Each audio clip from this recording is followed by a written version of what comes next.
இன்னைக்கு என்ன பார்க்க போறோம்னா கேபேஜ் வச்சு ஒரு சப்ஜி சப்பாத்திக்கெல்லாம் தொட்டுக்கிற மாதிரி ரொம்ப சிம்பிளா டக்குன்னு பண்ண போறோம். ஸோ அதுக்கு தேவையான பொருள் என்னென்னு பார்த்துட்டு வந்துடலாம் வாங்க.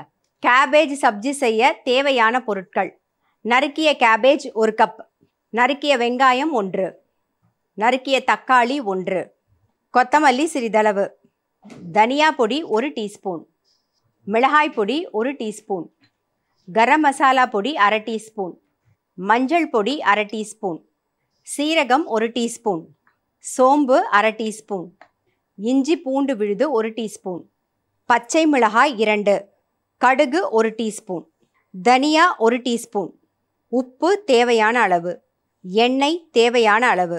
கேபேஜ் சப்ஜி செய்கிறதுக்கு தேவையான பொருள் என்னென்னு பார்த்தாச்சு. இப்போ எப்படி பண்ணுறதுன்னு தான் நம்ம பார்க்க போகிறோம். அதுக்கு ஃபஸ்ட்டு எண்ணெய் விட்டுக்கலாம். நம்ம தனியா பொடியும் போட போகிறோம். தனியா லைட்டாக ஒரு 1/2 டீஸ்பூன் தனியாவை க்ரஷ் பண்ணியும் போட போகிறோம். அது ஒரு சின்னதாக ஒரு ஃப்ளேவர் ஒன்று கொடுக்கும். அதுக்காக தான். இப்போ கடுகு, இது கூடவே கொஞ்சம் சீரகம் சேர்த்துடலாம், சோம்பு, இப்போ தனியா க்ரஷ் பண்ணி வச்சுருக்கிறது கொஞ்சம், ஒரே ஒரு வெங்காயம், ஒரே ஒரு பச்சை மிளகா. இந்த கேபேஜ் இலைக்கணும்னு நினைக்கிறவங்க இது சூப் மாதிரி, அதாவது நல்ல தண்ணியில் எல்லா காய்கறியும் போட்டு நல்ல ஒரு வேக வச்சு அப்படியும் சாப்பிட்லாம். கேபேஜை ரொம்பவே நல்லது. இதில் தொகையல் பண்ணி சாப்பிட்லாம், காயாக சாப்பிட்லாம். அது மாதிரி கான்ஸ்டிபேஷன் ப்ராப்ளம் இருக்கிறவங்களும் ரொம்பவே நல்லது. ஏன்னா இதில் ஹை ஃபைபர் இருக்குது அப்படிங்கிறதுனால கேபேஜ் ரொம்பவே நல்லது. இப்போ இது கூட கொஞ்சம் மஞ்சள் பொடி சேர்த்துக்கலாம்.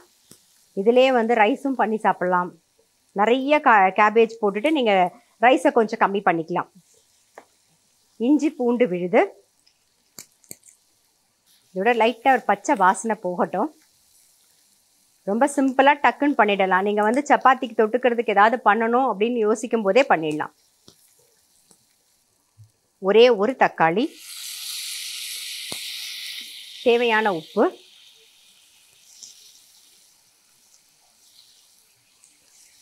தக்காளி கொஞ்சம் வதங்கட்டும். இப்போ நம்ம இதை சப்பாத்திக்கு தொட்டுக்கிற மாதிரி பண்ண போகிறோம் இல்லையா? இதுலேயே ரைஸ் பண்ணோம் அப்படின்னா சாதத்தை தனியாக வடித்து ரெடியாக எடுத்து வச்சுக்கோங்க. இந்த பேசிக்காக அந்த கிரேவியை பண்ணிவிட்டு அதில் ரைஸ் அப்படியே மிக்ஸ் பண்ணிவிட்டு நீங்கள் அப்படியேவும் சாப்பிட்லாம். அப்போ கேபேஜ் நிறைய போட்டுக்கோங்க. அப்போ இன்னும் நல்லா டேஸ்ட்டாக இருக்கும். நான் சொன்ன மாதிரி இலைக்கணும்னு நினைக்கிறவங்க நிறைய சாப்பிட்லாம். ஒரு சூப்புலாம் பண்ணுறோம் இல்லையா? அதில் காய்கறி போடும்போது இதோட குவான்டிட்டி, கேபேஜோட குவான்டிட்டி ஜாஸ்தி பண்ணிவிட்டு, பீன்ஸு கேரட்லாம் கொஞ்சம் கம்மி பண்ணிவிட்டு இந்த கேபேஜோட குவான்டிட்டி ஜாஸ்தி பண்ணி சாப்பிடுங்க. தக்காளி வதங்கட்டும். அதுக்குள்ளே இதையும் சொல்லிடுறேன். கடாயில் கொஞ்சமாக எண்ணெய் விட்டுண்டு நமக்கு மசாலா ஏதாவது வேணும் அப்படின்னு நினச்சோன்னா அந்த மசாலா ஏதாவது தாளிச்சிக்கலாம். அப்படி இல்லை அப்படின்னா கொஞ்சமாக சீரகத்தை மட்டும் தாளிச்சிட்டு வெங்காயத்தை லைட்டாக வதங்கினோடனே இந்த கேபேஜையும் போட்டுட்டு காரத்துக்கு கொஞ்சம் பச்சை மிளகா, கொஞ்சம் வரமிளகா பொடி, தனியா பொடி அதெல்லாம் போட்டு மிக்ஸ் பண்ணி கரம் மசாலா பொடியும் போட்டு நல்லா மிக்ஸ் பண்ணிவிடுங்க. அப்புறம் கொஞ்சம் கொத்தமல்லி, நிறைய கொத்தமல்லி போட்டால் தான் நல்லா டேஸ்ட்டாக இருக்கும். நல்லா நிறைய கொத்தமல்லி, புதினா இருந்ததுன்னா புதினாவும் சேர்த்துக்கலாம். நல்லா புதினாவையும் சேர்த்துட்டு நல்லா மிக்ஸ் பண்ணிவிட்டு ஆஃப் பண்ணிட்டிங்கன்னா நல்லா ட்ரையாக இருக்குமா. அதுக்கப்புறமா நீங்கள் சப்பாத்தி மாவில் ஸ்டஃப் பண்ணி இடும்போது உங்களுக்கு கரெக்டாக வரும். உதுந்துலாம் வெளியிலலாம் வராது, பர்ஃபெக்டாகவே வரும். நல்லா சேர்ந்து இருக்கும்போது இடுறதுக்கு நல்லா சௌரியமாக இருக்கும். இந்த மாதிரி கேபேஜ் பராட்டா கூட நம்ம பண்ணிக்கலாம். இப்போ தக்காளி நல்லா வதங்கின்னு இருக்கு. இந்த ஸ்டேஜில் நம்ம ஏற்கனவே ஒரே ஒரு பச்சை மிளகா தான் போட்டிருக்கோம். காரத்துக்கு கொஞ்சம் வரமிளகா பொடியும் சேர்த்துடலாம். காரம்லாம் உங்களுக்கு தகுந்த மாதிரி பார்த்து போட்டுக்கோங்க. தனியா பொடி,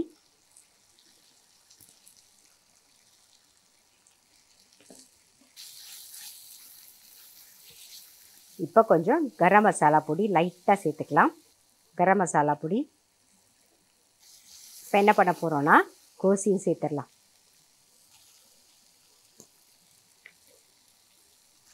இது கூட கொஞ்சம் கொத்தமல்லியும் போட்டுருவோம். நல்லா மிக்ஸ் பண்ணிவிட்டு கொஞ்சமாக தண்ணி விட்டு மூடி வச்சிடலாம். உடனே வெந்துடும். கொஞ்சமாக தண்ணி விட்டுக்கலாம். ஆல்ரெடி நம்ம உப்பு போட்டிருக்கோமா? எப்பயுமே சொல்கிறதுனா உப்பு போட்டிருக்கிறதுனால உங்களுக்கு தண்ணி விடணுங்கிற அவசியம் இருக்காது. பட் நம்ம லைட்டாக செமி சாலிடாக தான் பண்ண போகிறோம். அதனால கொஞ்சமாக தண்ணி விட்டுக்கலாம். எந்த காய்கறியுமே நீங்கள் உப்பு போட்டுட்டு மூடி வச்சிட்டிங்கன்னா நல்லா வெந்துடும். அதுக்கு தண்ணி விடணுங்கிற அவசியமே இல்லை. சிம்மில் வைக்கணும்னா அடுப்பை, அப்போ தான் கரெக்டாக வேகும். நீங்கள் நல்லா பெருசாக வச்சிட்டிங்கன்னா தீஞ்சு போயிடும். மூடி வச்சுருவோம். கொஞ்சம் வேகிற வரைக்கும் நம்ம வெயிட் பண்ணலாம். மூடி வச்சு ஒரு 5 நிமிஷம் ஆகிடுத்து. பாருங்க, நல்ல அந்த கேபேஜ் நல்லா வெந்துடுது. கொத்தமல்லி மேலாக போட்டுட்டு ஆஃப் பண்ணிடலாம். அவ்வளோதான். ரொம்ப ரொம்ப சிம்பிள் தான், நல்ல டேஸ்ட்டாக இருக்கும். எண்ணெயும் ரொம்ப கம்மி தான். இதை நீங்கள் வந்து ரைஸ்லேயும் பிசைஞ்சு சாப்பிட்லாம், சப்பாத்திக்கும் தொட்டுக்கலாம். நல்ல சுட சாதத்தில் எப்பயும் சொல்கிற மாதிரி நல்ல நெய்யை விட்டு பிசைஞ்சு சாப்பிட்டிங்கன்னா ரொம்ப ரொம்ப டேஸ்ட்டாக இருக்கும். ஆஃப் பண்ணியாச்சு, பிளேட்டிங் பண்ணிவிடுவோம்.